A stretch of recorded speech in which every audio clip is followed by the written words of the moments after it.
part, j'ai fait 9 clubs, j'ai fait 7 pays différents. J'ai signé 2 contrats le 31 août. Ça m'a rappelé mon premier banc contre le PSG avec Metz au parc. J'étais tellement content, tu vois, j'étais fou. Alors, mon coach, avant l'échauffement, je dis coach, je suis grave pas bien. Il m'a dit, c'est pas grave, tu restes sur le terrain, tu parleras moins, c'est tout. Tu sors un super match. Ladies and gentlemen, bonjour à tous, je m'appelle Sébastien Bassong aka Baby Bass et je vous souhaite la bienvenue dans Ballon, Main, Corps, l'émission de la génération 86, accompagné de mes frères depuis plus de 20 ans, de mes acolytes, de mes partenaires in crime, Ricardo Facci aka Ricky Friandise et de Quentin Westberg aka Q l'américain. Ballon Main Corps, c'est une réunion de famille hebdomadaire, l'émission qui t'ouvre chaque semaine les portes des secrets liés à notre passion commune, notre vision du football, notre ADN, nos expériences sur et en dehors du rectangle vert. Alors si t'es intéressé à découvrir comment l'homme derrière le footballeur vit sa vie, quand le rideau s'ouvre et surtout quand il se ferme, les challenges qu'il rencontre, la manière de gérer le quotidien, les moments clés, les erreurs à ne pas faire, crois-moi, tu es au bon endroit. On a plein de choses à te raconter.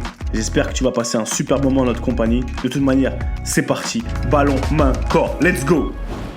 Le ballon, les mains, le corps. D'accord? Ballon, main et corps. Salut à tous et bienvenue dans un nouvel épisode de Ballon, Main, Corps, BMC, la réunion de famille hebdomadaire.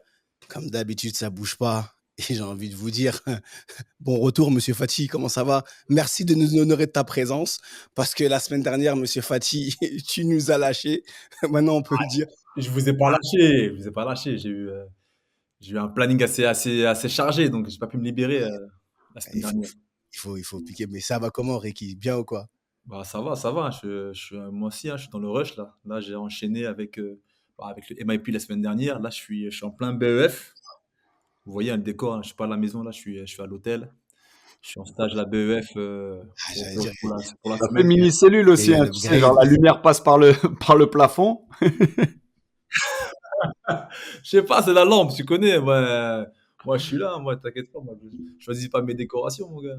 C'est comme ça. Non, mais bon, là, je suis vers, tu connais, là, on est au centre technique régional de l'Île-de-France, en direct de Villeparisis. Et puis, ouais, BEF, hein, franchement, sympa, UFA. Je suis avec des gars sympas. Je suis avec Robert, Seb. Je suis avec Robert Pires, J'ai vu ça. Pikache. Il y a Prince qui est là, Onyangé, Loris Arnaud. Il y a Charles aussi, Zogbia. Donc, vraiment, on a une promotion sympa, là. C'est la moins Et 13 DH de l'époque. là, c'est les talents de 2008 là, qui sont revenus. Là. À Là, je l'ancienne. suis revenu 20 ans en arrière. Là. Et Robert, il est venu juste compléter tout ça en tant que daron, tu vois. ATL, ça dit quoi, Q? L'américain, Q? C'est On comment? est là, on est là, on est là. Ça va. Après un coup de froid, week-end de trêve international, on a joué un club, une D1 mexicaine. Toujours, tu sais, c'est intéressant. Tu sais, le Mexique, c'est un championnat quand même sous-coté, tu vois, de voir Gignac s'éclater là-bas. Tu vois, nous, il y a, tu sais, une forte communauté hispanophone ici, et du coup, on a joué des Mexicains après avoir fait stage de prépa là-bas et tout. Donc, c'est là au moins 4-5e équipe qu'on joue cette année. C'est bien, c'est un football marrant.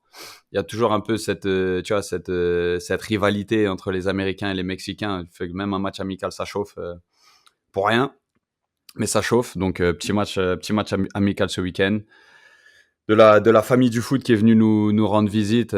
J'ai 5 invités chez moi, donc tu t'imagines que la maison elle est bien busy en plus de nos 6, avec pas mal d'enfants. Mais c'est parfait, tu vois, on profite. C'est quoi, on est encore dans la carrière. Il y a les amis de longue date qui viennent te rendre visite. C'est top. Donc, du coup, bien d'attaque pour ce podcast. Super honoré de la présence de notre invité. Donc, après que tu nous fasses un petit point sur comment ça va à London, lançons les hostilités. Non, moi, on s'en fout. Comment ça va, London? Je récupère ma voix petit à petit. J'ai perdu ma voix. Je suis fier parce qu'il y a mon filleul quand même, que, tu vois, mon fils, mon grand-fils qui n'est pas mon fils, mon filleul qui a fait son premier combat de boxe en amateur. Tu vois, il est passé du foot. Tu vois, il avait ce rêve, comme je vous en parlais, de devenir footballeur. Et aujourd'hui, Dieu fait en sorte qu'il a trouvé la boxe. On a commencé à boxer ensemble. Bon, moi, comme je suis un peu un cripple, tu vois, je suis un peu un handicapé, il m'a vite dépassé. Et non, après, il est plus léger. Et aujourd'hui, il a boxé son premier combat. Et j'ai reperdu ma voix aussi là-bas.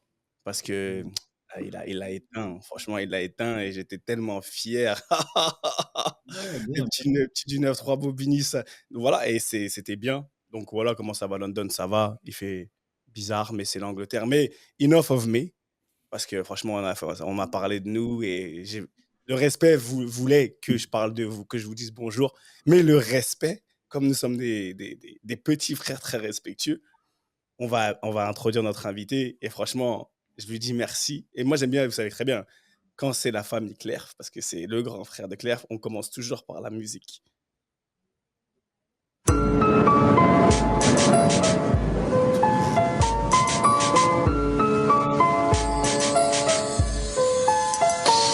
Tourné vers les bleus, chaque gosse rêve de ballon rond et d'être ballon d'or. Parmi les forts, aux talents hors normes, amoureux de sport, chaque jour ils cherchent la performance. Comme leur dernière chance pour que leur talent perce en France.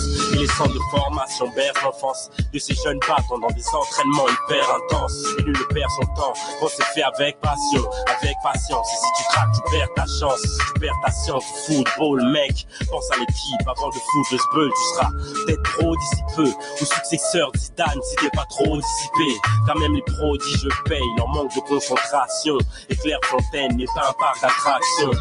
La consécration. Messieurs, on fait comment? On applaudit, on introduit monsieur. Moi, je l'appelle Petit Louis Saha pour des certaines raisons, mais Monsieur Louis Saha, merci beaucoup. Louis, ça va ou quoi? Ouais, très bien, merci. C'est un plaisir. Il y a des bonnes introductions. J'ai réussi à vraiment avoir un update de vos vies en très peu de temps. Là, c'est top. Je vois que c'est à l'international. Et non, ça part dans tous les côtés, mais bien, en fait, avec beaucoup d'énergie. Donc, c'est cool. Bravo à vous. Non, c'est toi. Tu nous honores quand même parce que. Beautifully brought down by Saha! Fulham's first Premiership goal. It's taken less than 4 minutes. Davis made it. Saha scored it. Non, Seb, t'as progressé, là. Non, non, t'es fort. Hein. Toi aussi. Ah, tu maîtrises des sons, là. Tu maîtrises des bruitages. Non, t'es fort. Non, mais des sons, faut mettre les, tu vois, parce que le Louis Saha en Angleterre, il est fameux ici. Louis, comment ça va? Raconte-nous, tu fais quoi? Comment ça va? Comment va la vie? Je sais pas. Dis-nous Très un bien, peu. très bien. J'ai la chance d'être en bonne santé. Je suis dans le sud de la France. Donc, après avoir passé 15 années en Angleterre, je suis content d'avoir retrouvé le sud de la France, le soleil un petit peu. Mais ouais, je suis hyper content parce que voilà, je fais bouger les choses. J'ai entrepris pas mal de choses avec de la techno. Donc, j'ai créé une, euh, une boîte qui s'appelle Axistars. C'est un réseau de confiance donc, qui permet de mettre les sportifs de haut niveau dans une configuration où ils vont pouvoir faire du réseau, avoir des opportunités, des choses, on va dire, beaucoup plus safe et centralisées que ce qu'on pourrait avoir sur Internet ou avec tout simplement les agents. En tout cas, la proposition des agents. Donc voilà, on est complémentaire à ça. Donc c'était vraiment une découverte du monde après ce qu'on a tous un peu moins, plus ou moins, parce que je sais que Quentin, tu es encore dedans un peu. On est dans ce passage où on essaie de faire une transition correcte avec besoin de s'éduquer, besoin voilà, de s'entourer avec les bonnes personnes. Donc voilà, j'ai monté ce truc-là pour pouvoir aider cette transition. Et j'adore le fait de découvrir justement différents mondes. Et après, c'est vrai que j'ai d'autres projets qui sont dans Social Impact. Donc, je m'amuse aussi à rencontrer des gens qui ont envie d'avoir justement une marque sur la société, de pouvoir voilà, utiliser notre influence, ce qu'on a comme trousseau de clés pour ouvrir certaines portes, parce qu'on a une influence, mais le malheur, c'est qu'on le fait souvent seul, donc pas forcément en groupe, en communauté. Donc voilà, je suis à bloc dans ça et aujourd'hui, je suis un peu dans le stress parce que j'attends que madame elle accouche, donc j'attends une petite. Donc voilà, c'est un peu la vie, la vie d'un jeune de 30 ans. J'ai pas mon âge. Un jeune entrepreneur. Ouais, mais je kiffe. Tu retournes en arrière, ça te ramène à tes plus belles années de stress, pas un stress différent. Mais moi, je voulais, parce que tu as vu, j'ai envoyé la musique et on t'a mis dans la catégorie. J'aurais pu te mettre dans la catégorie superstar, tout ce que tu veux, mais nous, on a une certaine ADN qui dit tu vois, on est des enfants de la secte. D'accord? On est des enfants de la secte et la secte, c'est l'INF Clairefontaine, tu vois? Et moi, particulièrement, contrairement aux autres, encore plus moi, ah bah moi, je te connais depuis très, très, très, très, très longtemps. Parce que ma tante, elle habitait à côté de chez toi, à Soisy, vraiment la sœur de ma mère, fidèle, tu vois? Et donc, quand tu es parti même à Clairefontaine, quand tu es parti à Metz, bah, moi, j'en ai entendu parler. Donc, mais je voulais savoir, question là, ma première question c'est que vraiment, je t'ai jamais posé la question. Qu'est-ce que l'INF représente pour toi? Comment ça s'est passé enfin, quel impact ça a eu dans ta vie? C'est quoi l'INF Clairefontaine pour toi? Et ouais, c'est vraiment ma question. Je ne l'ai jamais posée.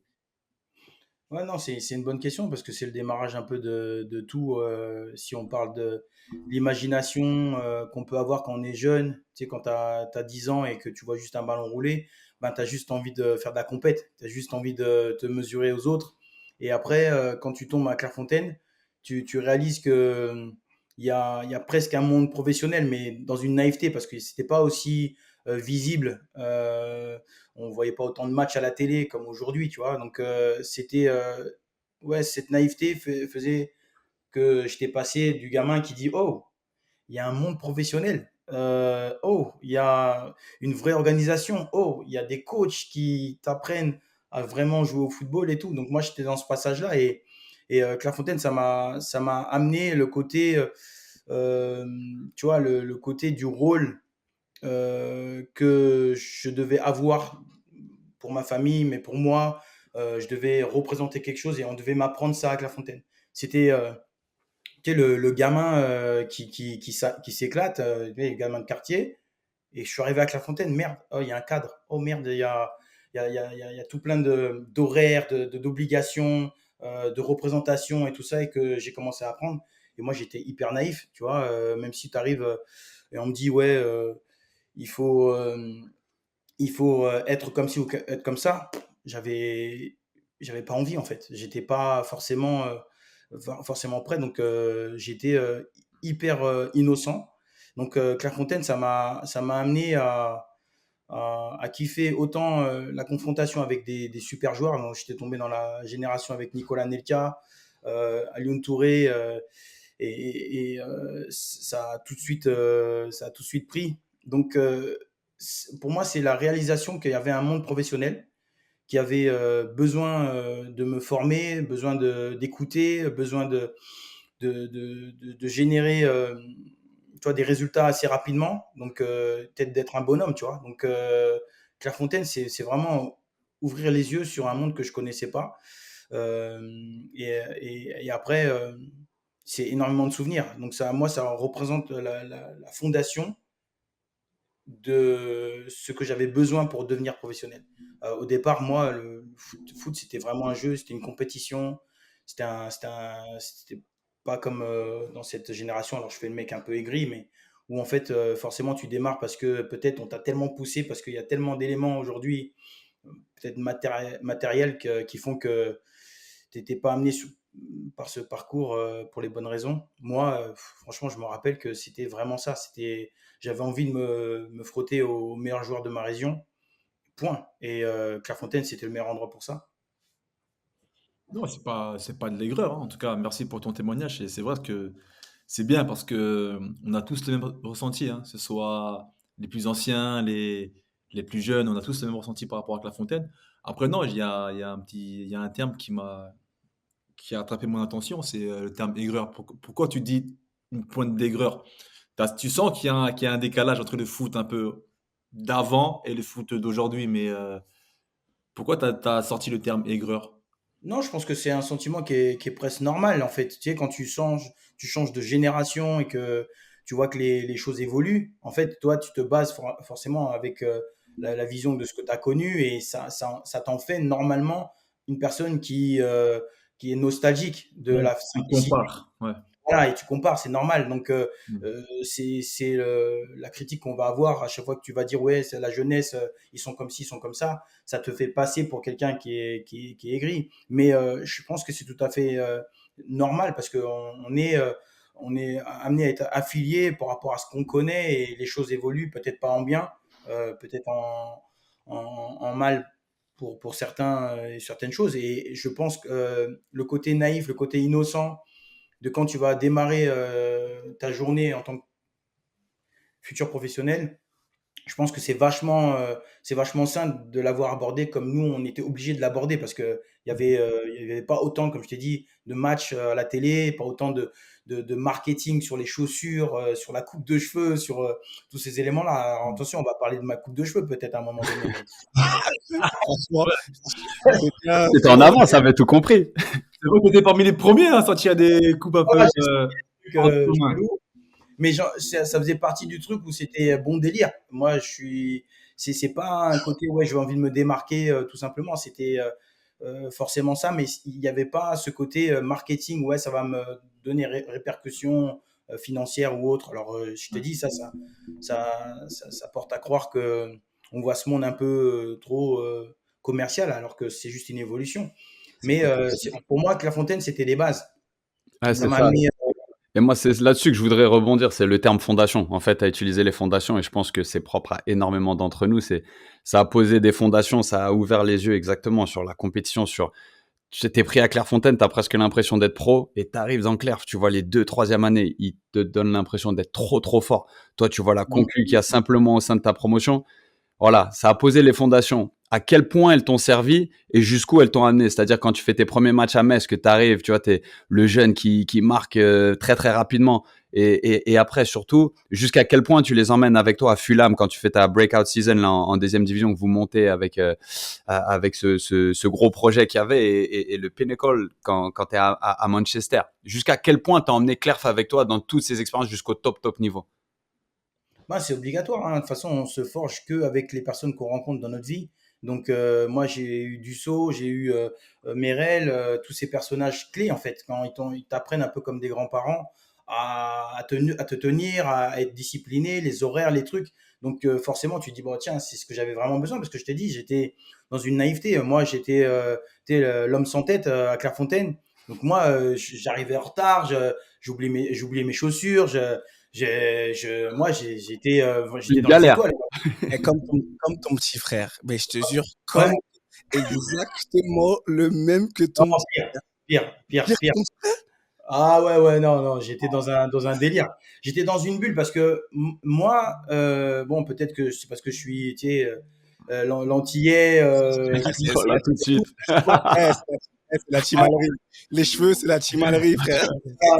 c'est obligé d'être hyper relâché, d'aborder les choses vraiment avec tu vois, je veux dire, relâché et tout. Pour moi, je vais pas en Afghanistan, tu vois. Et c'était vraiment ça.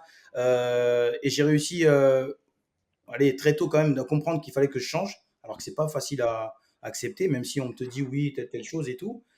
Donc, ouais, j'avais besoin de ces fondations.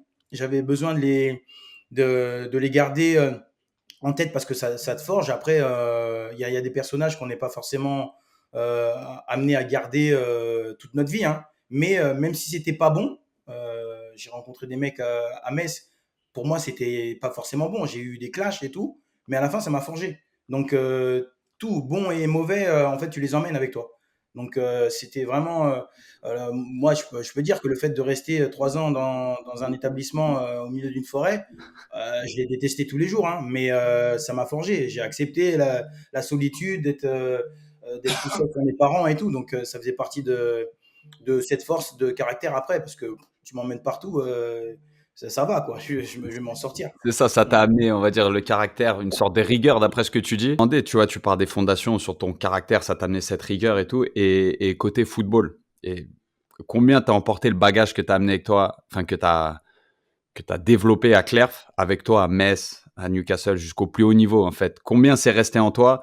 Combien ça t'a été utile ou pas? Voilà, quel est ton rapport au foot, à la perception du foot que t'as découverte ou que t'as peaufiné à Clerf et qui t'a suivi, ou est-ce qu'elle t'a suivi tout le long de ta carrière? Forcément, je t'ai dit, c'est vraiment tous les éléments que tu vas prendre, bon, mauvais, les séances sur le mur, tu sais, quand tu es synthétique en bas, tu t'en rappelles, tu t'en as mangé, ton contrôle intérieur, ton externe, tu arrives, ta prise d'info, tu prends limite des réflexes que tu penses que tu n'as jamais travaillé, mais en fait, c'est tout ça, en fait. Dès le départ, quand tu arrives à Metz, quand tu arrives dans des clubs, c'est pas seulement les restes, hein, c'est vraiment tes bagages, comme tu disais. C'est cette confiance-là, que quand le ballon il arrive, ben, tu sais presque quoi faire, ou en tout cas, hein, ça va pas te prendre 3, 4 touches pour faire quelque chose, parce que c'était la base de Clairefontaine. Nous, on faisait pas de physique, on faisait pas tous ces trucs de groupe en fait qu'on t'a appris quand tu es arrivé en club pro. Moi, c'est à Metz que j'ai commencé à faire des trucs d'Ironman et tout ça et tout. J'en pouvais plus. C'est trop, c'est trop. Il fallait Ah ouais, résister avec les Sénégalais. Hein. ah ouais, non, c'était pas faire, c'était pas faire.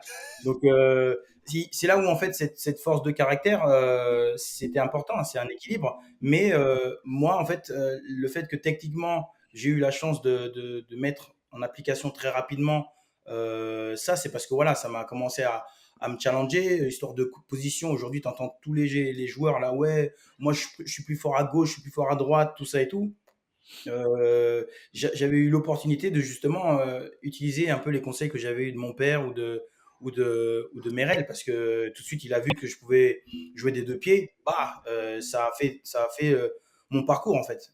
Quand je suis parti dans tous les clubs, ben, j'avais pas de problème. On me demandait de jouer devant, à droite ou à gauche.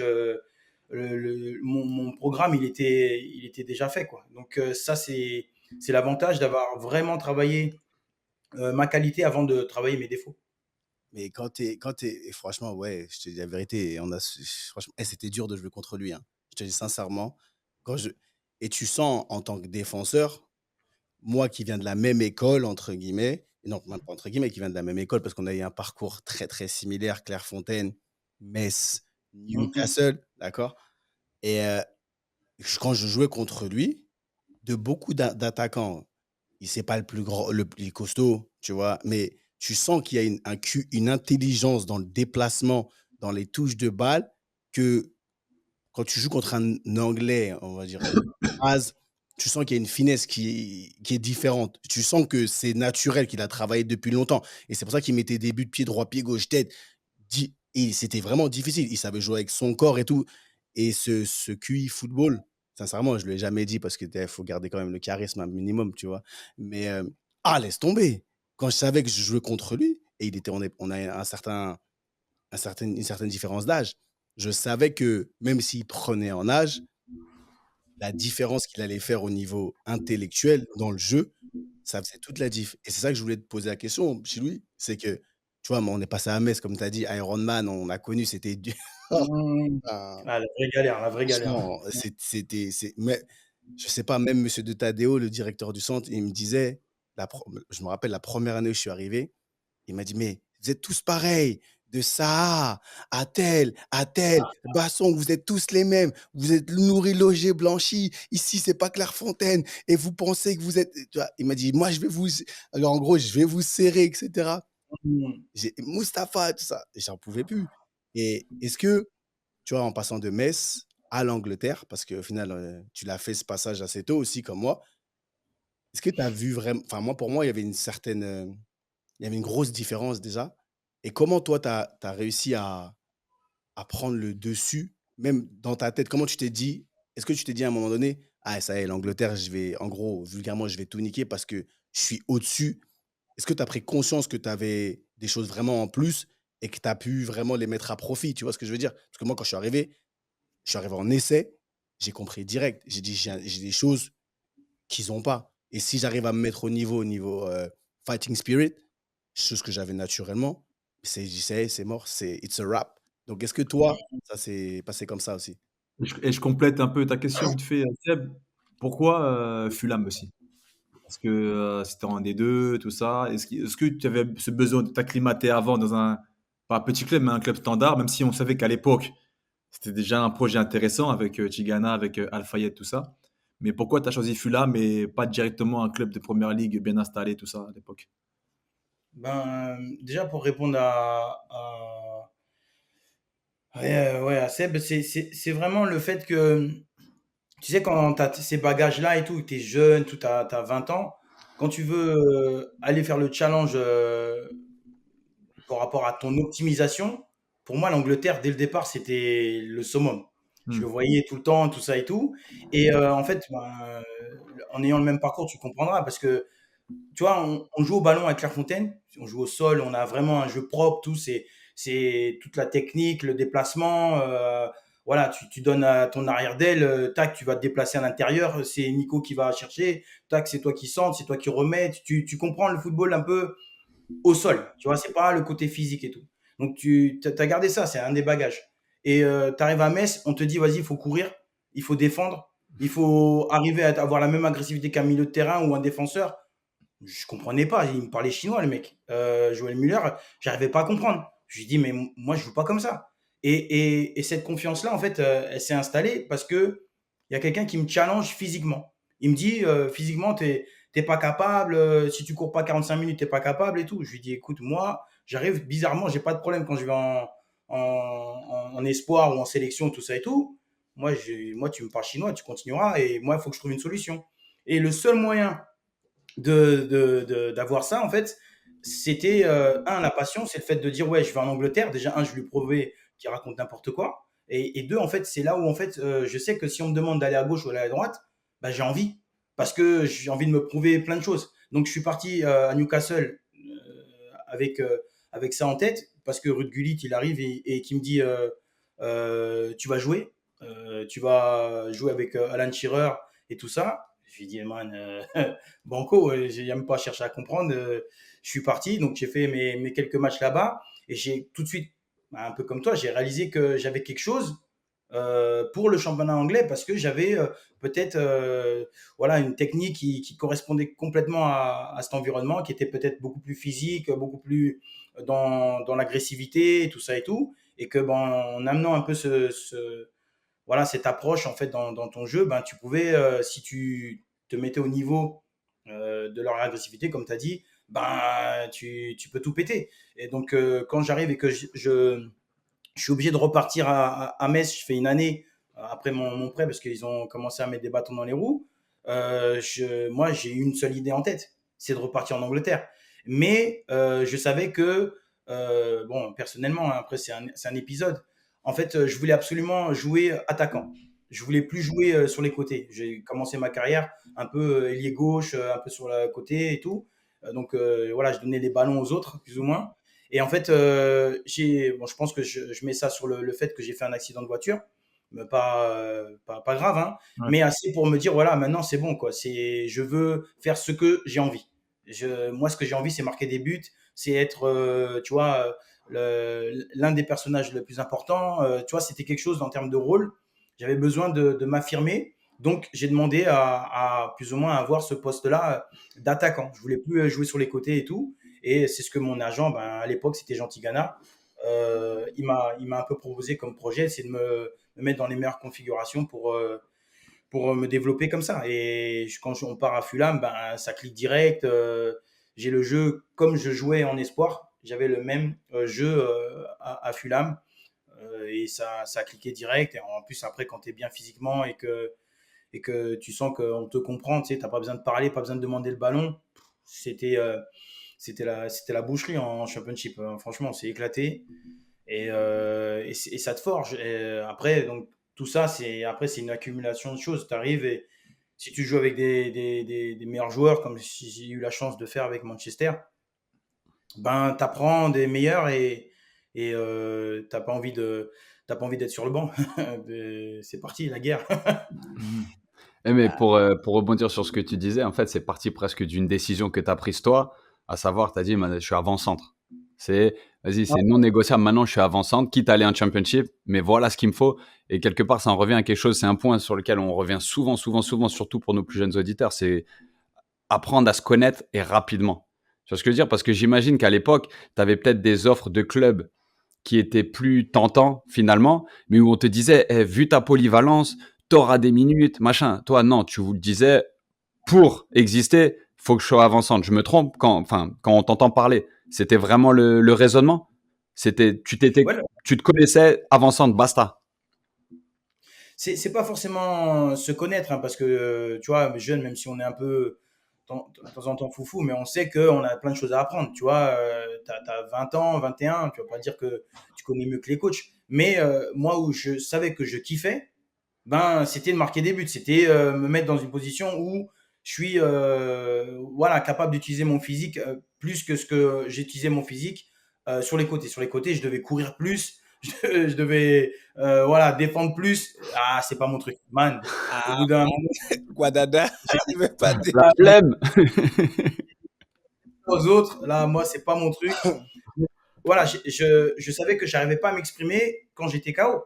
Quand j'arrive et que j'ai pas les jambes, tu vois, j'ai pas le coffre, j'ai pas le coffre. Donc ma qualité, peut-être me connaître, c'est de se dire, ouais, même si je veux progresser et avoir la capacité physique pour pouvoir plus ou moins être polyvalent, donc j'ai joué sur les côtés, hein, mais là où vraiment je savais que j'allais pouvoir marquer, j'allais pouvoir contribuer à mon équipe et être titulaire, c'était devant. Si je commençais à utiliser ma polyvalence à 60%, 70%, et que moi je suis pas récompensé à la fin, ben non.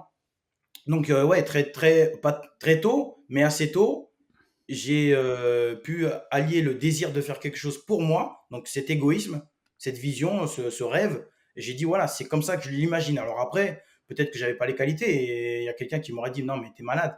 Mais ça n'a pas été le cas, ça a cliqué, comme je disais. Et des fois, ça marche, des fois, ça marche pas, hein. Mais pour mon cas, c'était le cas. Et après, c'est le même cas de certains qui ont démarré comme Thuram devant ou Patrice Evra qui a joué devant et qui finit derrière. Et en fait, son côté polyvalent, le fait de pouvoir attaquer et défendre, ben, ça fait le joueur que ça a été.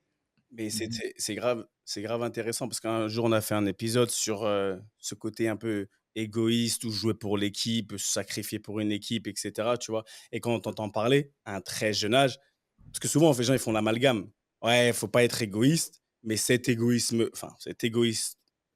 pardon, là, il a quand même servi au collectif, mais sur le long terme. Il a fallu que tu sois égoïste pendant un court terme en disant un peu moi. Oh, maintenant, je pense à Mhm. moi. Et c'était un très jeune âge, parce que souvent, on pourrait dire ouais, mais t'es jeune, il faut que tu te sacrifies pour l'équipe, etc. Toi, tu as su, comme il dit Q, que non, non, non, là où je kiffe, c'est marquer des buts. Et tu as été assez têtu pour dire je veux jouer là. Et au final, ça a servi le collectif. Donc, Forcément. Le truc, c'est que tu sais, quand tu as du résultat rapidement, ça back up ton truc. Si tu commences à galérer, tu mets 2 buts par saison, vas-y, man, mets-toi sur le côté et tout. Donc, moi, ça a cliqué direct. Donc, ça a été l'avantage.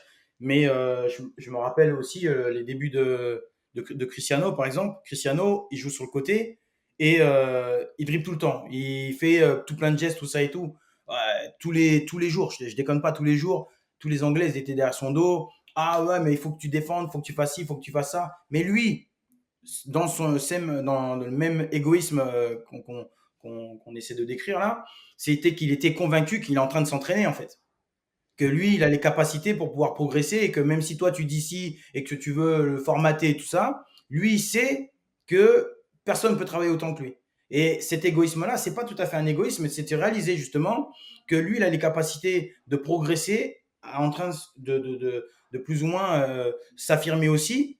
Et c'est ça, en fait. Moi, mon déclic, c'est qu'il a été un peu aidé par rapport à cet accident-là, qui m'a fait réaliser que j'ai failli dead, j'ai failli y passer. Donc maintenant, j'ai dit, oh non, si j'ai une opportunité, un one-shot, il faut que je me mette à fond, que je m'éclate, parce que c'est que comme ça que je vais réussir, parce que j'arrivais plus ou moins à exprimer ça avec les espoirs. Cette configuration-là me plaisait, j'avais pas de problème de, ouais, on te dit t'es physique, nanana, je sais pas trop quoi et tout. Après, quand je suis arrivé en Angleterre, j'ai jamais eu de problème. Et les gens vont dire, bah non, il avait du coffre, il envoyait du lourd. Ben, c'est parce que je jouais à mon poste, je jouais plus ou moins là où j'arrivais à servir le collectif. Si tu arrives et tu veux servir le collectif, mais ça c'est le problème de choix des entraîneurs des fois, hein. Ils te mettent au mauvais endroit et ça arrive souvent quand même. Ouais, Donc, tu avais la conviction, en fait. Tu avais cette conviction-là que tu pouvais réussir. D'ailleurs, ça a payé parce qu'après, tu fais le gros move de ta carrière à Manchester. c'est complètement ça. La conviction, elle était aussi backée parce que à chaque fois que j'arrivais dans les espoirs, en équipe nationale, où tu as des meilleurs joueurs, peut-être, ben, je m'exprimais. À chaque fois que je revenais, j'avais mis un doublé, j'avais mis un but. Tu vois, donc la confiance, elle me disait, ben, tu vois, c'est pas comme si tu marques pas. Tu vois, j'aurais été appelé un fou. J'ai dit, mais attends, tu veux jouer neuf, tu mets 3 buts par saison, ça marche pas, man. Donc, j'étais capable d'être efficace dans une configuration. Donc, je disais, moi, si je joue dans cette configuration-là, je vais apprendre dans cette configuration-là. Donc, je vais progresser dans cette configuration-là. Donnez-moi ma chance. Et voilà, quand j'ai eu ma chance, ben, j'ai pu prouver que j'étais capable de progresser à ce poste-là. Mais attends, maintenant, ok, d'accord. Maintenant, ça fait un petit moment, on écoute. Moi, je veux savoir, c'est Sir Alex. Maintenant, il faut qu'on parle des Red Devils, quand même. Mais Mais attends, d'abord, faut qu'il nous raconte son move de Fulham à Manchester. oui, Mm. attends. Moi, à mon époque, je m'en souviens, c'est que c'était un peu chaud, non? Tu te Oui, dis: c'est un peu chaud. «Il voulait pas te T'as faire vu, partir, t'as pas vu, c'était un peu il, un match» il a marqué, il y avait un panneau, il y a écrit Judas. Il y avait écrit Judas et tout. J'ai vu. Mm. Il a c'est marqué. à Fulham? Non, avec Ouais, Fulham, parce qu'il a marqué avec Manchester son premier match. Si c'est ça, non? Ouais. Manchester, son premier match, c'était contre Fulham. Et tu as marqué. De la même manière qu'avec Fulham, tu avais marqué contre Manchester et Bex, il avait mis un coup franc de ouf et tout. Tu vois. Et je me rappelle que quand tu as joué avec Manchester, voilà. Bon, on répond à la question de Ricky d'abord pour le move, la C'est transition. chronologiquement, tu vois? La Chronologiquement, transition, c'est fou, il y a trop non, de non, ça se passe super bien à Fulham, mais je suis blessé plus ou moins à un moment où il y avait cette rumeur que justement que le coach voulait me récupérer. Donc, Michael Sylvestre, il me dit, ouais, non, mais c'est quand tu viens, et tout. Donc, j'avais un peu, tu vois, les petites infos qui te fait comprendre que tu es sur le radar, quoi. Et bon, voilà, tac, commence à avoir un épisode, je me pète l'ischio au mauvais moment. Donc, plus ou moins, toutes les démarches ont pris plus de temps. Et un moment où plus ou moins mes agents devaient plus ou moins avoir réglé les détails, en fait, bon, ils ont commencé à monter les enchères parce que j'avais super bien commencé l'année. Et donc, j'avais planté pas mal de buts et tout ça. Donc, voilà, Fulham, ils ont essayé bon, ils ont fait du business, hein, ils ont essayé d'avoir la plus grosse, la plus grosse indemnité possible. Et je suis arrivé dans une configuration en décembre où en fait on a des matchs importants et j'ai commencé à justement râler parce que déjà plus ou moins à l'été ça aurait pu être déjà conclu et ça l'a pas été, ça a attendu vraiment les derniers moments. Donc je pars parce que justement j'ai mis un sort d'ultimatum en disant que voilà, il me reste une année, si vous me laissez pas partir maintenant, je partirai libre. Donc quand j'ai dit ça, ben forcément, c'est parti dans la presse et tout le tralala. Moi, j'ai dit, bon, voilà, il y avait des accords voilà, qui ont été faits et ils n'ont pas tenu leur parole et tout. Donc ça s'est passé comme ça. Mais après, tu sais, quand tu sais que il suffit d'une minorité pour te donner une étiquette Mmh. que tout le monde va adopter. Voilà, je l'ai pris voilà, comme si c'était du business, tout ça. Et c'est vrai que c'est assez le destin, hein. Il suffit d'avoir 3 4 matchs, tu as le maillot de United, tu revas à Fulham, tu vas à Fulham plus ou moins, et comme par hasard tu marques. Donc ces épisodes, voilà, Judas. c'était un peu chaud. Mais voilà, je pense que tous les fans de Fulham, ils ont hyper accepté, même si voilà, ils ont mal digéré la pilule. Tu pars de Fulham, qui est un très bon club, mais on parle du meilleur club d'Angleterre. Voilà, Et à l'époque, c'était le meilleur club d'Europe même, hein. C'était une voilà, dynastie. Ah, c'est du lourd, hein. donc c'est vrai que c'est un épisode qui m'a permis d'avoir ce petit coup de fil. Donc j'ai le coup de fil C'est qui t'appelle? sur C'est ouais, qui m'appelle. qui t'appelle? C'est ça. Bah, c'est le boss, hein. C'est le boss qui m'appelle, qui me dit avec son écossais que je comprenais pas rien. Yeah, wee bit. Yeah, wee man. You're a Voilà, man. You just said a wee bit. voilà, non, c'était chaud, c'est du charabia, mais je comprends que voilà, je fais partie des plans, qu'il a hâte de m'avoir dans son équipe. Donc toi, ça, c'est des trucs qui te rassurent et ça fait toute la différence, même si tu sens que il va y avoir de la concurrence, tu sens que le mec il est respectueux. Voilà, ça fait la différence. Et quand tu arrives à Manchester, ben en fait, tu te retrouves pas dans une configuration où tu vois un monument, où tu vois une statue, tu vois un mec normal qui dit bonjour à tout le monde, qui arrive à 7 heures du mat, il dit bonjour à la femme de ménage, qui dit bonjour à son staff coaching, tout ça, qui dit savoir plus ou moins si ta femme, si tes amis, tout ça, ils ont tel problème. Il connaît tout et le mec s'intéresse à tout. Donc tu vois un mec qui est à la fois ton grand-père, à la fois ton coach et à la fois ton confident, tu dis bon voilà, tout le monde que tu imaginais star, ben, ils redescendent sur terre. Je te dis, il y avait pas ce sentiment-là. Donc sur Alex Ferguson, big respect, quoi. Ouais, moi, c'est là-dessus que je voudrais rebondir parce que, tu vois, là, en fait, tu es en train de décrire la culture que Sir Alex Ferguson instaurée au sein du club. Toi qui viens de la culture Claire, enfin, Claire, la culture, elle est dans l'air. Chacun son ballon, comme tu as dit, les passes contre le mur, le plat du pied. Il n'y a pas un ballon qui rebondit. Non, Serrer la ça main. coupe l'herbe. Tu vois, c'est quand ton pied il est bien tendu. Enfin, tu vois, la culture de la technique, machin. Là, tu es dans la culture de la performance, du résultat, dans la culture de la gagne. Voilà. Toi qui passes d'un endroit qui est très, très ancré dans sa culture, le développement des joueurs et tout, tu arrives dans un endroit comme Manchester. Et s'il y a d'autres endroits, parle-nous-en, mais Manchester, à l'époque, le Manchester de Sir Alex Ferguson, quand tu vois le terme galvaudé dans énormément de clubs maintenant, ouais, la culture de notre club, nos valeurs, nos ci, nos ça. J'imagine qu'à Manchester, c'est pas écrit sur les murs, dis bonjour à la femme de ménage, machin, machin. L'exemple, il vient du boss, basta, ou comment ça se passe? Comment il fait rayonner, en fait, ce courant qui a été un des plus grands succès de l'histoire du football, finalement? Mm. Ben, il le fait parce que, comme je t'ai dit, il a ce caractère-là, ce charisme-là naturel. C'est un mec qui est à la fois souriant et il va t'instaurer tout de suite c'est un monument en même temps. Tu vois, et il va parler à un jeune de 15 ans, normal, rigoler, et il va engueuler un mec de 30 ans, 35 ans, qui a gagné des trophées avec lui, comme si c'est un gamin. Et en fait, instaurer que le fait que tu dois toujours être sur les pointes de pied parce que il faut arriver à comprendre que le mec, en fait, il est jamais satisfait. Il est jamais satisfait. Tu gagnes un championnat, le mec, il revient le premier jour de l'entraînement, c'est comme si tu n'avais jamais rien gagné. Il a la bave, il a envie que non pas seulement le fait que techniquement tu sois meilleur ou autre, parce que ça, c'est les bases et en gros, il a des coachs pour ça. Lui, en fait, c'est que des bases à base de courage, à base de responsabilité, à base de, tu vois, quand tu dis, ben, tu fais des erreurs et tout, ben, tu vois, tu les acceptes et tu dois digérer et rester stable. Donc, c'est stabilité, le fait que, bon, je te parlais du courage, c'est que voilà, si on perd des matchs, si on joue pas bien, si on n'est pas forcément, tu vois, dans les meilleures périodes dans un match, tout ça et tout, c'est exactement là qu'il veut te voir. Lui, quand tu gagnes 4-0, tout ça, et tu fais le kéké, ça l'intéresse pas.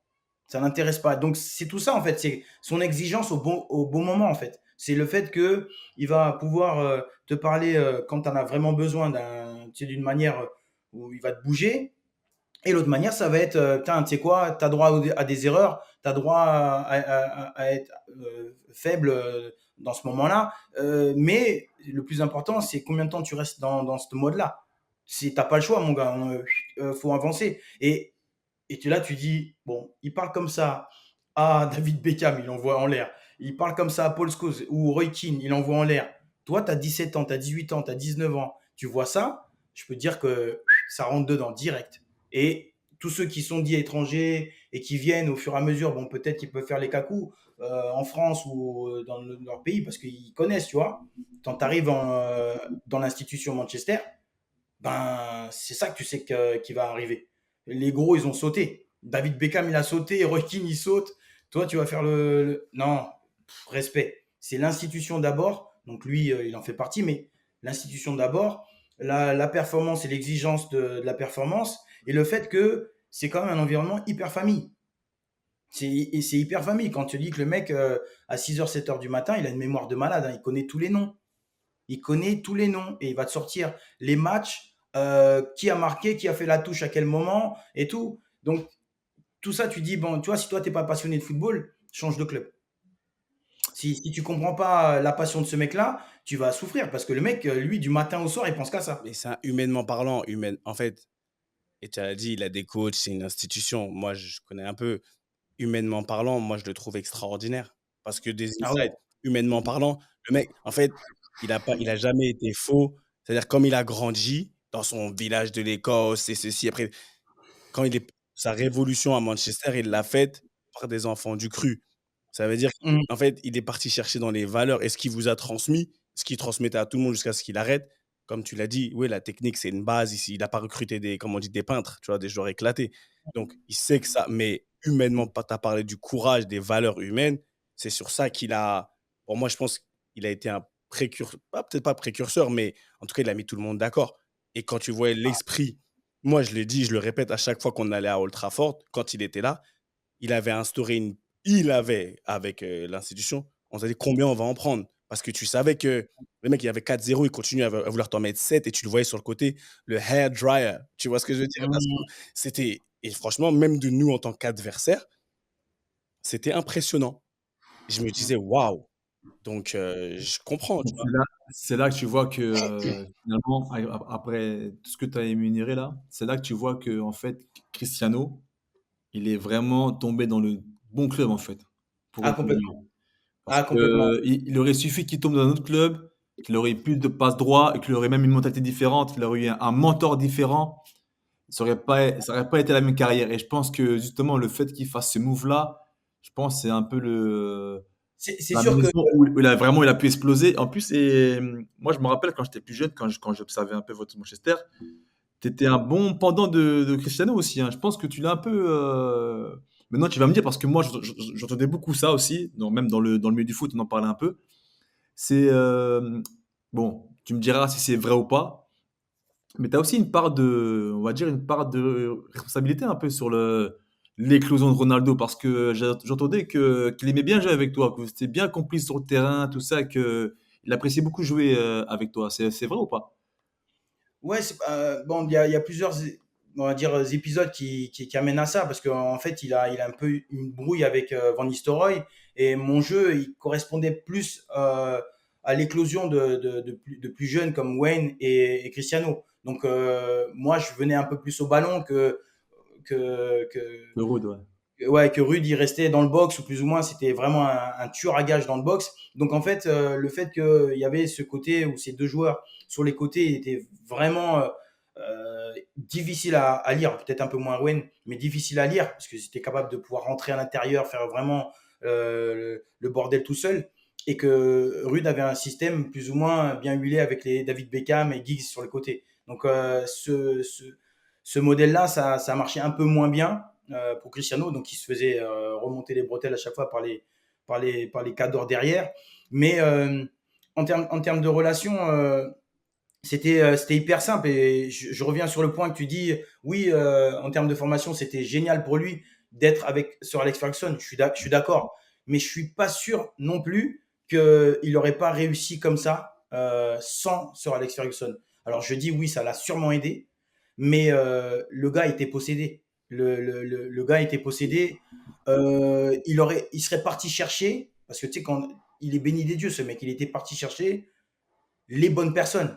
Quand il signe à Manchester, il identifie certainement le father figure, tu vois, le père, le mec qui est capable de pouvoir instaurer une discipline ou lui donner les clés, la magie qu'il avait besoin pour pouvoir s'exprimer. Mais le mec, il avait déjà, franchement, une vision très, très claire de ce qu'il voulait. J'ai jamais vu un mec possédé comme ça. Quand je te dis ses yeux, le matin, il sait ce qu'il veut, il sait où il va, et il te dit à 17 ans, 18 ans, tu dis ouais, je suis le meilleur joueur du monde, ou je vais être le meilleur joueur du monde. Tu dis le mec, il est possédé. Et en fait, je pense que oui, sur Alex Ferguson, il a réalisé en parlant plusieurs fois avec lui, en le voyant s'entraîner, en le voyant jouer et tout ça, qu'il ne pouvait pas le changer. Il ne pouvait pas le freiner. C'est un mec, c'était une machine de guerre. Mhm. C'était une machine de guerre. Le mec, très rapidement, j'appelle Titi, je dis Titi, man, là, Il y a un truc là qui arrive. lui, il va tout péter. Écoute, là, j'ai jamais vu ça. J'ai jamais vu ça. Le mec, c'était un mec avec une qualité, on va dire, voilà, c'est béni des dieux, mais une force de travail, c'est pas normal. Donc de ça, j'étais persuadé qu'il allait. Donc c'est pas une légende, hein, c'est pas une légende. Ah non, c'est abusé. C'est pas normal. Et c'est pour ça que c'était un plaisir. Tu vois, moi, j'ai un peu une anecdote parce que je m'étais reblessé et tout ça et tout. Je reviens parce que moi, ma réponse, en fait, quand j'étais blessé, c'était de me tuer à la gym, à tous les exercices que je pouvais faire, tu vois, Mm. pour montrer que je vais revenir, je vais tout péter. Donc, pensez à moi, je suis là. Et en fait, je reviens une ultime fois et Cristiano vient me voir et me dit, mais non, mais écoute, quand tu souris pas, écoute, t'es pas bon. Il faut que tu souris. Le mec est plus jeune que moi et le mec me dit de sourire, me dit de me relâcher et me dit, c'est comme ça que tu es fort, tu es injouable quand tu es comme ça. Et j'ai dit, wow. Donc le mec a une vision du football où en fait, lui, il faut qu'il fasse, comme je te dis, hein, ce qu'il sent en fait, ce qu'il ressent. Ouais. Donc, t'apprends des mecs comme ça. Le mec, il a 19 ans et il te donne la leçon, tu te dis, merde, ah là, il y a un problème. Et tu vois, parce que tout le monde sait aujourd'hui, comme Rick l'a dit, c'est pas une légende que Cristiano, il est possédé et c'est un fou. Moi, j'ai envie de demander aux gens, dire aux gens souvent, it's one of a kind. Ça veut dire que ça Complètement. peut pas être ton benchmark. Ça peut pas, si tu veux faire comme, tu pourras pas faire comme Cristiano. Tu vois, tu peux pas. Donc, souvent les gens ils disent, oui, je veux travailler comme. En fait, je pense il faut savoir avoir un certain, pas juste milieu, il faut être un gros travailleur pour celui qui est. En fait, comme tu dis, il a pas forcé le truc. C'est qu'il a pas été chercher un truc qui n'était pas en lui. Ça lui a été donné, comme tu dis, il est béni des dieux. Donc, il a fait avec ce qu'il avait. Il n'a pas inventé. Il s'est pas inventé et je pense qu'il y a trop de gens, souvent, disent, je vais devenir un travailleur et tu vas à l'encontre de quels sont tes réels super pouvoirs. Il t'a dit, par exemple, après, c'est marrant, c'est une anecdote de fou. C'est vrai, Louis, frère, souris. Quand tu souris, ça fait partie en gros, de ce qui fait que tu es bon. Parce qu'il a compris que quand tu souris, tu as dit, tu es relâché. Tu es relâché, tu joues bien quand tu reviens à ta naïveté d'enfant, limite. Quand tu souris, t'es plus. Et le mec, donc c'est lui, je pense, il avait une connaissance de lui et des autres et de ce qui fait le football qui n'est pas humaine. C'est comme on parle de. J'écoutais Prince, je parlais avec Kevin Prince Boateng, j'ai fait son truc. Quand il parle de Léo Messi, tu vois, il en parle, il me dit, Seb, non, il me dit, franchement, c'est pas humain. En fait, on peut pas le comparer, on peut pas dire je veux faire comme lui parce que tu vas jamais y arriver. Tu vas jamais y arriver. Non, c'est clair, parce que de ça, même si, tu vois, il y avait des séances et on essayait de se copier, d'essayer de faire l'exercice parce que chacun était un peu complémentaire, tout ça, et ben, je me retrouvais, mais vraiment à regarder un alien. Je me dis, le mec, lui, il est pas normal. Et le plus important, c'est après, en fait. C'est quand tu arrives à 30 ans. Et quand tu vois arriver dans les grandes instances comme le Real Madrid ou à la Juventus, où c'est connu pour avoir l'excellence en termes de perf, ou tu vois, en termes de tous les équipements pour pouvoir être physiquement au top, et que le mec, il défonce toutes les stats, c'est qu'en fait, il est quand même, il s'est créé quand même. Je veux dire que il savait pas qu'il allait être à ce niveau-là physique. C'est pas possible. Il a vu qu'au fur et à mesure, son corps était capable de s'adapter et d'être comme un caméléon et de se dire, voilà, par rapport à autant de matchs, parce qu'il y a des joueurs qui se plaignent. Il y a des joueurs qui se plaignent là, parce qu'il y a beaucoup de matchs. Mais Cristiano, jamais il va se plaindre. Lui, quand il se plaint, c'est quand il sort. C'est quand il sort. Le mec, quand je te dis, c'est fou. Et le mec a aujourd'hui 38 ans, je sais plus quel âge il a. Tu te retrouves avec une force de la nature qui est dans. Bon, voilà, on peut pas apprendre le football. Le plus dur pour moi, c'est de taper des accélérations avec le ballon. Franchement, quand tu arrives et que tu es capable de pouvoir accélérer, tu vois, t'arrêter, freiner, repartir, tu vois, dans le box, je manque pas de respect aux défenseurs au milieu de terrain, hein, parce que je vois, il y en a. Mais c'est juste que physiquement, ce qu'il fait, c'est vraiment inhumain. C'est ça. Nous, on parle des buts, on parle des perfs, des trucs. Mais moi, la stat qui me bluffe le plus, c'est ces saisons. Ces saisons à 50 matchs, saisons à 70 matchs. Le mec, il a une carrière à plus de 1000 matchs. 1000 matchs, t'imagines 1000 matchs. Un mec offensif, toujours à délivrer. Pour moi, c'est incroyable. La constance qu'il a, c'est une folie. Et c'est ce regard, quand tu dis, Seb, cette intelligence. Et c'est ce que je pense être son atout premier. Les gens, ils vont parler de son physique, oui, mais il a l'intelligence de savoir que le corps fait ça. Il a l'intelligence de comprendre qu'il va élaguer son jeu. Il peut pas faire les trucs, les dribbles, faire n'importe quoi. Il a réussi à comprendre comment il allait marquer, comment il allait faire en sorte de pas être prévisible. Il a analysé ses saison après saison. Le mec, il continue à. Il est expert de son métier. Il est expert de lui-même et expert de son métier. Il est expert de lui-même parce que regarde, Ronaldo, il est en plusieurs phases. Il y a l'ailier un peu foufou. Après, c'est l'ailier mature. Après, c'est le recentrage dans l'axe. L'accélération, l'explosivité. Après, il a compris qu'il était moins explosif. Donc, il a reconverti un peu son jeu en retard de surface, un peu intelligence tactique à la Juve. Et même au Real, sur la fin, moi je vais le voir, le dernier Classico qu'il fait en 2018, je suis au Camp Nou, je me rappelle, et je regardais Cristiano particulièrement, j'étais bluffé par. Il y avait, comme tu as dit, il élaguait son jeu. Tout était avec a purpose, tout était avec une intention. C'était pour tuer tout le Exact. temps. C'est-à-dire que lui, quand il rentrait dans le jeu, c'était vraiment bounce pass. Tu vois, c'était vraiment un relais. Lui, ce qu'il voulait, c'est se retrouver face au but, courir. Il voulait se retrouver dans une position où être dangereux. Tu vois, il voulait être létal. Il y avait plus aucune fioriture. Vraiment plus aucune. Tu te rappelles le Cristiano qui montait sur le ballon, qui faisait des passements de jambes alors qu'il n'y avait pas d'adversaire à 10 Ah mètres, ouais, à 10 mètres à la ronde. Le mec, c'est lui, c'était. hein. C'est lui qui a changé le poste, hein. Quand il a réussi à trouver l'efficacité sur les côtés, personne marque autant de buts. C'est Cristiano. Quand il arrive à Manchester, il met 30 buts, je sais pas quoi là. Je dis, mais qu'est-ce qui lui arrive à lui? Et en fait, le fait de pouvoir rentrer, la manière de pouvoir trouver des relais à l'intérieur et tout, c'est lui qui a révolutionné. Après, il y a eu les Salah, les Mané et bien d'autres, et Ribéry et tout. Mais il n'y en avait pas beaucoup qui marquaient autant de buts et qui avaient compris justement, en fait, je pense que très rapidement, il a compris qu'en fait, dans cette position-là, quand tu rentres, en fait, il y a un besoin de communication des défenseurs ou des milieux de terrain. Et à ce moment-là, à ce split moment, C'est, c'est là où il est dangereux. c'est, Ouais. Et c'est là où, en fait, voilà. Et quand les mecs, ils se posent la question, c'est toi qui prends, c'est toi. Et lui, il rentre dans la faille, il rentre dans la faille. Et il te pose des questions à chaque fois. Dans le positionnement, dans le physique. Tu le marques pas. C'est catastrophe. Donc, le plus fort à ça, c'est Messi. Mais Cristiano, avec ce physique et avec cette capacité de répéter certains efforts, il tuait tous les défenseurs. Ouais, et- c'est lui qui a un peu inventé ce rôle d'ailier un peu Inversé, ouais, attaquant un peu. intercouloir, intercouloir. T'es pas les ailiers centreurs comme on avait à l'époque ou C'est ça que c'est fini. vraiment Voilà. Lui, l'intercouloir qui. Ouais. il était capable de pouvoir venir et de cette ligne peut-être excentrée, il rentre à l'intérieur et il finit un appel de balle plus ou moins derrière les défenseurs centraux qui ont ce besoin de communication. Tu prends, tu prends pas. L'arrière d'aile, il va pas suivre, tu vois, son mec autant, tu vois, donc il savait pas. Et ce relais-là et cette petite confusion lui permettait Tu sais, d'utiliser son physique. Ah, ça, je l'ai vu en live. Hein. Je l'ai vu en live, là, le 7-1 qu'on a mangé à Old Trafford avec la Roma, là.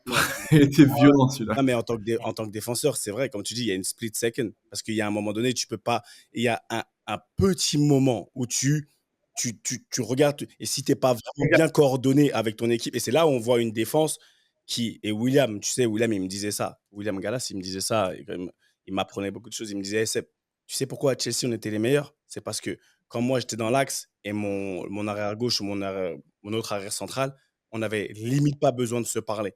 C'est-à-dire, j'avais pas besoin de checker s'il était en place ou comment l'autre il venait. En fait, on était tellement en accord que ça glissait. Et il m'avait dit, à chaque fois, il me disait, s'il y a une demi-seconde où tu t'hésites et qu'un attaquant, il est bon, il sent la faille, il rentre. Et là, il est passé devant. Et c'est là où on parle de détails, etc. Et Cristiano, je pense, et tous les grands joueurs, c'est cette analyse, comme l'a dit Q, pour tuer.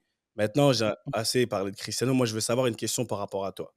C'est-à-dire que tu as eu ta carrière chez lui et pour moi, elle est extraordinaire et on n'en parle pas assez. Elle est. Hein? Il y a un petit point qui me titille dans la carrière de petit lui, là. Attends, c'est ça, attends. Elle est extraordinaire, sa Un carrière. petit point qui me titille, là. Maintenant, moi, je te demande, et je sais que Ricky va compléter. Si tu devais avoir. Tu as joué avec des champions, tu es un champion pour moi. Tu as joué avec des tueurs, tu as joué dans des équipes différentes, tu as beaucoup bougé en Angleterre. C'est là que je vois que tu as aimé la culture anglaise. Qu'est-ce qui a fait qu'est-ce, pas, Qu'est-ce qui a fait? Pourquoi t'es parti à la Lazio? C'est ça la Non, question, c'est ça? non, il va venir après. Non, je rigole. Et ouais, Romanista, là, Romanista direct, il a posé ça. Romanista, il a dit lui. Tu vois, mais qu'est-ce que tu aurais pu changer? Qu'est-ce que tu aurais voulu changer dans ta carrière? Tu as beaucoup bougé, déjà. Tu as beaucoup marqué. Tu as fait mal. Mais si tu vas avoir un truc que tu, pas regrettes, mais tu dis, ah, Renoir, si j'avais petit mal, si j'avais pu changer ça, là, j'aurais fait ça plutôt mieux, différemment. C'est quoi? Parce que je t'ai vu, après, je t'ai vu chez les Spurs, etc. Voilà, tu vois. Donc, dis-moi. Moi, c'est ça que je veux savoir. Sincèrement, je sais pas. Je j'ai pas de regrets. J'ai de la frustration comme tout le monde. J'aurais voulu marquer plus de buts, j'aurais voulu jouer plus de matchs. J'ai la frustration de ne pas avoir à jouer Coupe du Monde L'équipe ou de Champions France, j'allais League. dire l'équipe de France. De France, peut-être, hein. Ouais, voilà, tout ça, c'est des épisodes, mais c'est que de la frustration. Je peux pas avoir de regrets parce que j'ai eu la chance, surtout que j'ai eu des épisodes où j'étais souvent blessé, donc faire les groupes de France en étant à 70% et tout. franchement, ça prouvait quelque chose, c'est que déjà dans la tête, j'étais quand même assez costaud. Donc, j'ai pas forcément de regrets. Je pense que je peux regarder ma carrière avec beaucoup de fierté et en même temps, ouais, cette frustration parce que je pense que j'avais la capacité, si j'avais pas été autant blessé, de faire beaucoup mieux. Forcément, c'est un peu, c'est un peu ça parce que je pense que je vais plus parler de fierté dans le sens où j'ai eu la capacité de revenir et de rester à ce niveau-là en ayant autant de pépins. Donc, je peux pas demander plus. Tu vois, j'ai eu trop de pépins pour dire ouais, tiens, j'ai tel regret et tout. Le seul regret, c'est d'avoir été blessé en fait. Mais je peux rien Tes faire. pépins, c'était dû à quoi? Tu penses Ah ben, pour cartilage. Donc en fait, dès que j'ai eu mes tendons d'Achille qui sont enflammés, j'aurais dû limite me faire opérer, ça m'aurait arrangé. Et en fait, tu sais, quand tu joues avec les talonnettes, tout ça et tout, ben, tes genoux ils douillent. Et puis voilà, le cartilage il a sauté, le ménisque gauche-droite 3 fois. Après, tu n'es plus le même joueur, tu compenses. Un coup c'est l'ischio, un coup c'est la cuisse. Bon, voilà quoi. Donc c'est les épisodes qui m'ont pas permis, allez, on va dire, d'avoir 2, 3 saisons où tu sais que tu sens que tu commences à progresser. Alors mentalement, confiance, tu vois, les automatismes, tu vois, ça a jamais été là. Donc ça m'a amené forcément à douter alors que je devais pas et tout ça. Mm. C'est vrai qu'en plus, en équipe de France, tu as une longue carrière, si je peux dire ainsi. Tu as commencé jeune, Mhm. tu as fini relativement tard, hein, parce que ta première sélection, c'était en 2004, la dernière, c'était en 2012, donc ça fait ouais, 8 ans de carrière en équipe de France, mais tu n'avais que 20 sélections. Ça veut dire que tu étais quasiment quand tu étais fit, tu étais de toutes les listes, en fait. C'est seulement que tu as eu les blessures, tout ça, et t'as pas pu vraiment, comme tu as dit, connaître cette Coupe du Monde, cette Coupe d'Europe qui t'a manqué un peu, hein.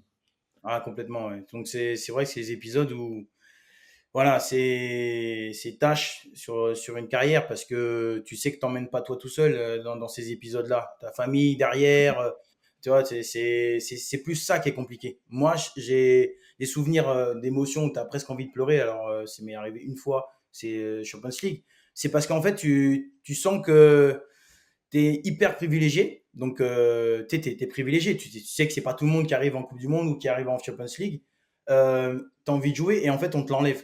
Ah, ça, c'est dégueulasse. Ah, c'est Ah, fou. c'est ça le truc. C'est de dire pourquoi arriver et avoir cette opportunité-là pour que tu puisses pas y participer comme toi tu voudrais participer. Donc, voilà, c'est énormément de frustration. Mais comme j'ai dit, je le prends aussi dans le côté où j'arrive à apprécier les choses parce que c'est pas tout le monde. On est footballeur déjà, on fait partie des 0,0001. J'arrive, je vais râler alors qu'il y a 3 milliards de personnes qui voudraient être à ma place. Euh, non, ça va, ça va aller. El professeur, j'aime bien Non, quand mais tu moi, c'est plus dans la. C'est music to my ears. Mais ce que je veux savoir, c'est que j'ai l'impression que ceci explique cela. Ça veut dire que tout ce dont tu me parles là, est-ce que finalement, Axis Stars, c'est pas ce que tu es en train de nous dire? Non, À savoir. toi, t'es trop mon gars. Tu sais pourquoi t'es trop mon gars? Non, t'es trop mon gars parce que la transition là, je savais que t'allais parler de ça. Je savais. Ah, vas-y, continue. Ah, le professeur. La question est posée, frérot. La question est posée. C'est que je vois ta bienveillance, le côté partage, le côté l'émotion, le côté. Tu vois, ouais, il y a le troisième année qui a un regard un peu bienveillant sur le première année. Axis Stars, c'est pas tout ce que tu viens de nous raconter? C'est exactement ça. C'est exactement ça. Tu tombes en plein dedans. Tu sais, quand tu as les épisodes, tu as 28, 29 ans, tu commences à être blessé, tu commences à sentir que ben, ça va pas durer toute ta vie, alors que c'est ce que tu avais presque imaginé, tu vois. Je m'imaginais, tu vois, au début de ma carrière, j'étais invincible, tu vois, je me sentais plus rapide, plus costaud et tout ça et tout. Et au fur et à mesure, tu te dis, ma merde, qu'est-ce qui se passe? Je déçois des gens en fait. Et moi, les critiques, c'était vraiment physique. Donc, c'était hyper dur. Tu vois, j'ai pas eu vraiment de critiques où, tiens, il était nul, il a pas fait ci, il a pas fait ça. Donc, c'était hyper dur. Donc, cette expérience-là, ces émotions-là, il faut les gérer. Dans une carrière, des fois, tu as les bonnes personnes autour de toi, des fois pas. Des fois, tu fais des choses incroyables et tu t'amènes à être un ambassadeur malgré toi. T'es pas forcément éduqué, tu parles pas bien, t'es pas allé à l'école, tu sais, MBA et tout ça, pour pouvoir dire, voilà, tu vas être un exemple. Donc, je me disais, mais on n'a pas forcément les outils. On nous donne pas le temps. On nous dit, écoute, sois un footballeur et ferme-la.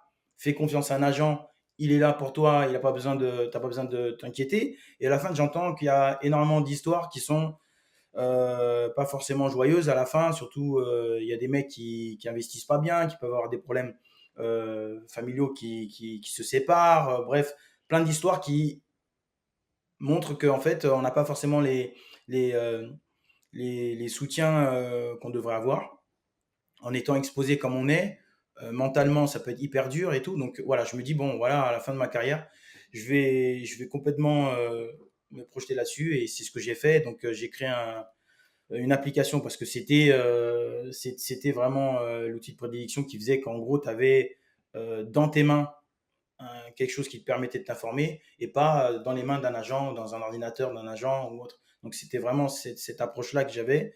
Le problème, c'est que créer une communauté, changer les habitudes, c'est vraiment un challenge. Ça prend énormément de temps d'avoir de l'engagement. Tu te retrouves avec des ennemis invisibles, donc qui te disent toujours oui, oui, oui, oui, oui, mais à la fin, c'est en gros, tu es en train de prendre mon pain, donc tu vois, donc voilà, on en a un peu discuté avec Seb pour lui expliquer, parce il a un peu cette démarche aussi d'aider la nouvelle génération et tout. Donc voilà, Axistar, c'est vraiment ça. C'est vraiment aussi le fait de se dire que je peux être un mentor pour des mecs qui ont vécu un peu le même parcours ou qui aspirent peut-être à avoir le même parcours et de se dire que je pense pas qu'il y ait d'outils vraiment adéquats. Tu vas pas aller sur Instagram et parler à la jeunesse. Tu vas pas forcément parler de ça sur Twitter ou Facebook parce que les d'autres vont l'exposer et tout. Donc où est-ce qu'on peut se parler entre nous? C'est difficile. Et après il y a le côté où quand tu es dans cette configuration-là, on a tous de l'ego. Donc c'est assez compliqué de pouvoir réunir tous les éléments de façon à ce que tout le monde soit rassuré, tout le monde bénéficie, tout le monde s'élève et tout. Donc l'empowerment, comme on dit, c'est un vrai challenge. Mmh. Tell me about it. Merde. Empowerment. Mais non, et c'est ça, Axistar, parce que moi, je connais depuis un certain nombre d'années maintenant. Et là, tu as eu des évolutions, tu vois. Quand même, tu t'es adapté, tu as update ton software. Tu vois ce que je veux dire? Tu t'es mis à, bah, comment on dit ça en français? You stay relevant. Comment on dit ça? Mm. Tu es resté Là, à c'était l'actu. crédible. T'es Là, c'était resté crédible. crédible, tu vois. T'es resté crédible.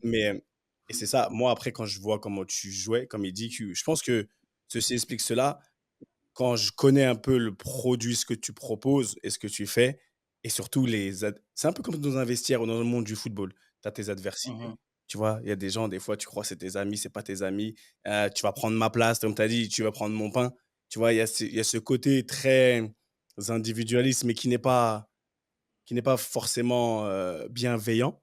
Mais Mhm. aujourd'hui, comme toi, dans ton jeu, dans ta carrière, bah, tu as des coups de moins bien, tu as des blessures, tu relèves toujours la tête.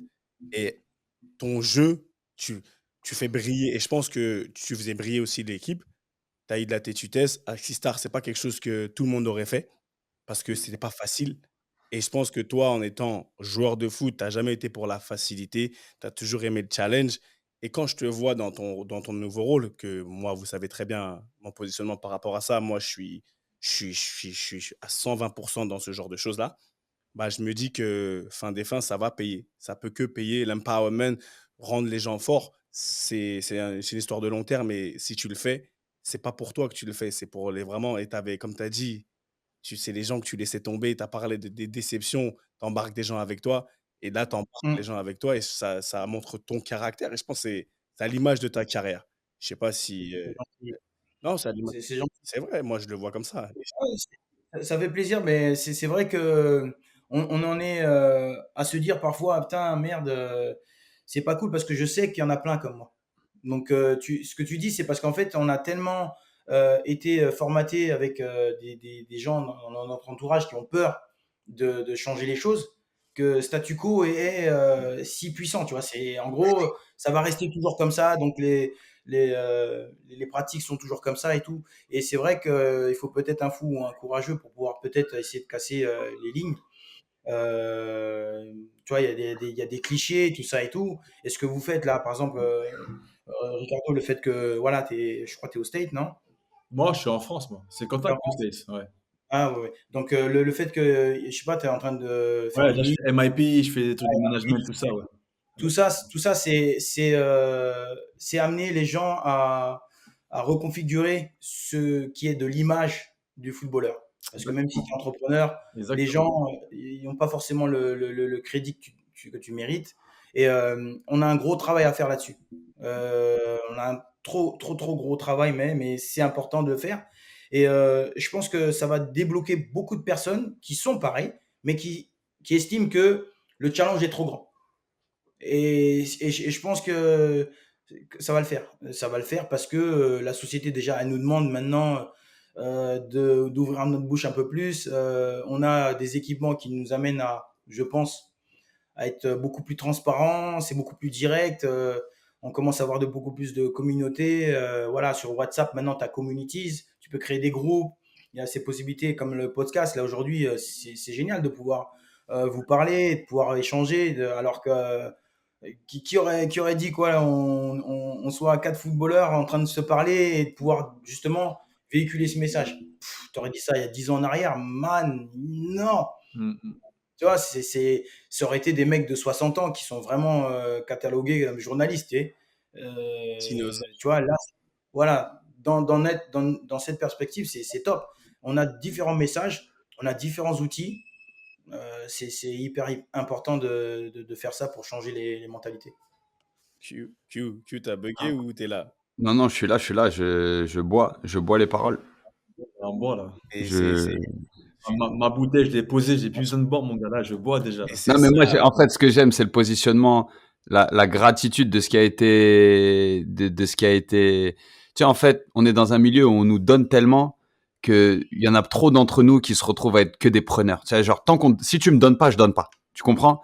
Et c'est un truc où, moi, ça m'a souvent affecté tout au long de ma carrière. C'est que je vois des bonnes personnes en soi. Mais en gros, c'est qu'est-ce que tu as pour moi? Qu'est-ce que tu m'apportes?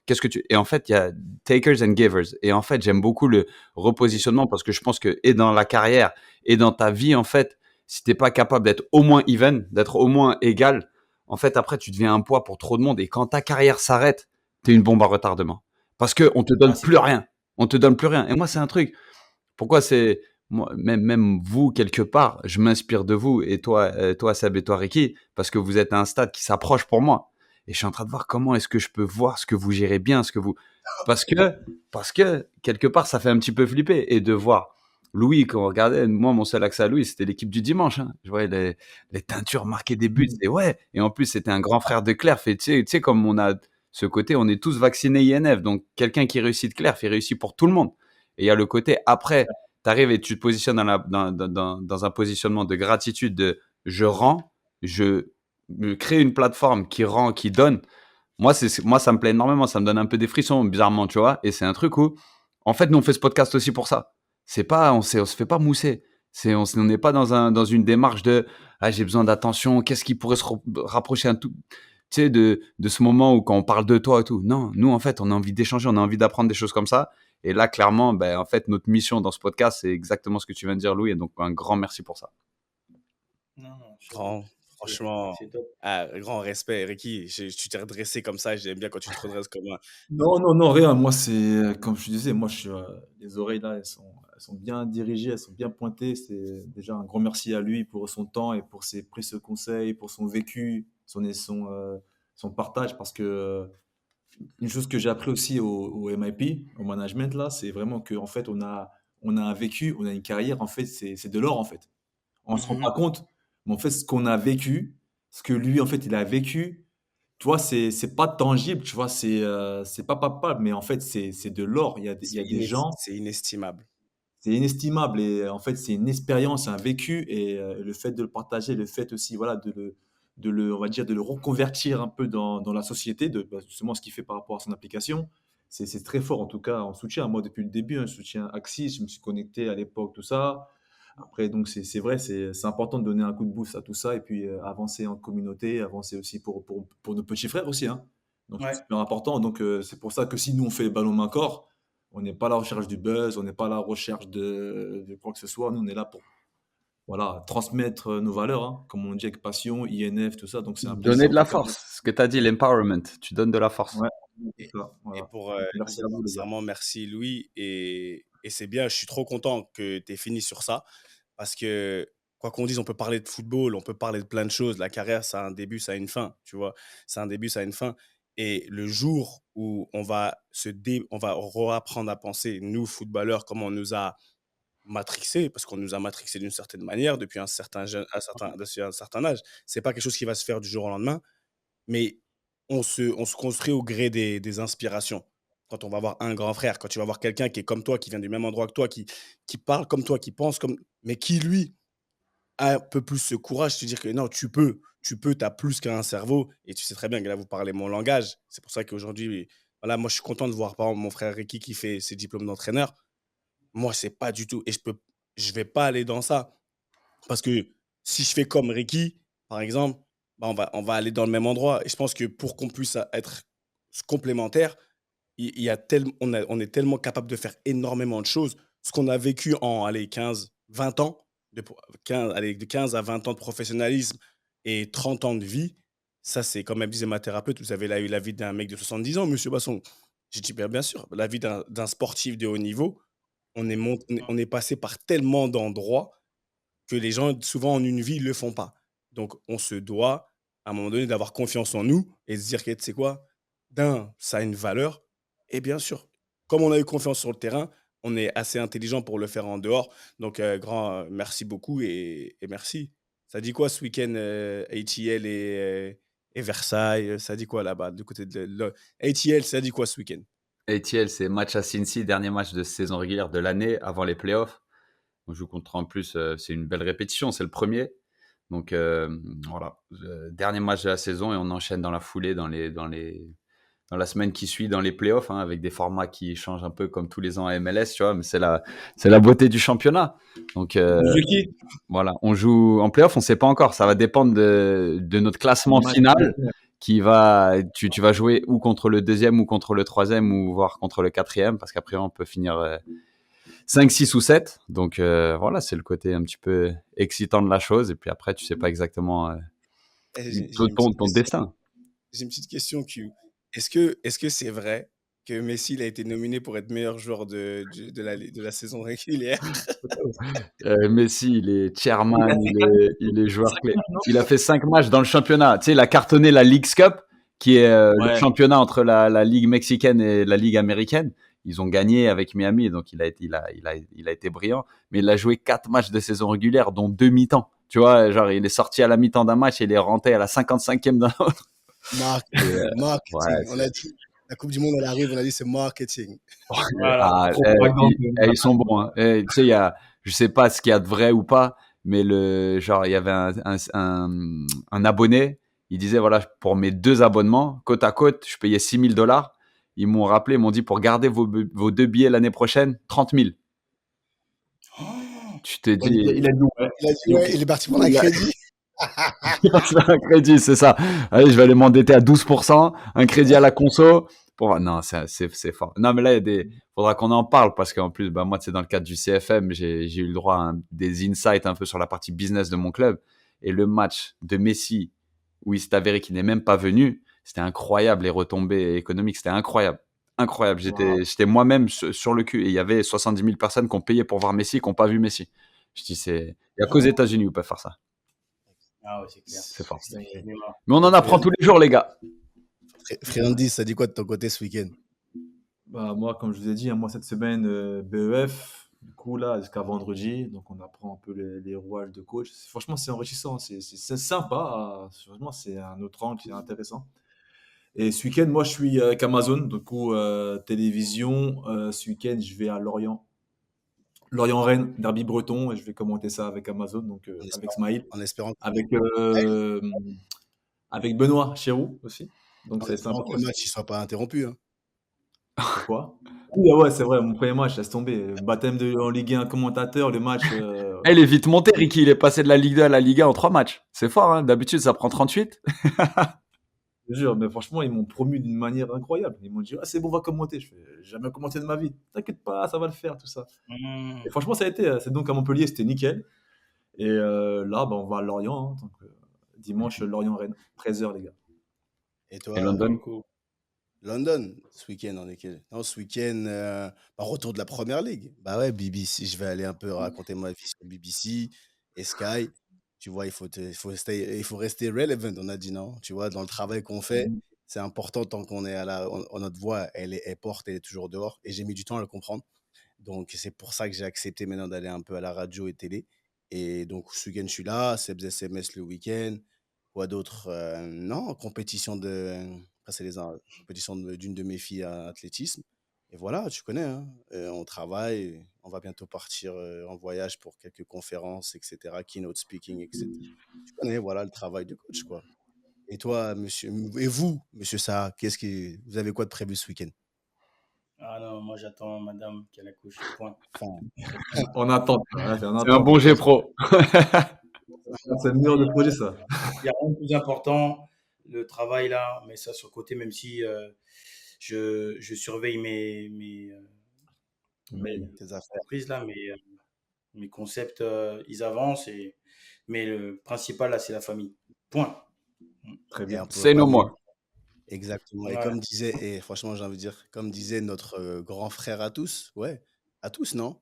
C'est tous notre grand frère. Parce que Monsieur Ravio, c'est notre grand frère. Monsieur Ravio, c'est Mais je sais Ah pas ouais. si tu as connu, lui, Rabiot. En équipe de France, en ouais. équipe, Ah, OK, Bah, d'accord, oui. en équipe de France, mais comme disait, on a dit, le plus important, c'est la famille. Et chez nous, tu vois, c'est la famille INF. On est la secte, on est tous tatoués. On le dit, ouais, fort, c'est la secte. Et comme disait notre grand frère, entraîneur des gardiens, surveillant pour nous, c'est notre surveillant, et entraîneur des gardiens Ouais. pour Quentin. Et au Coco, Monsieur Quentin Westberg, Monsieur Ricardo Facci, Monsieur Louis Saha, et oui, même Louis Saha à l'époque, Monsieur Basson, basket par cas, allez hop, vous tournez, c'était ballon main corps, merci beaucoup, on vous aime, à la semaine prochaine, beaucoup d'amour, on est ensemble. One Ciao. love. You. Ciao.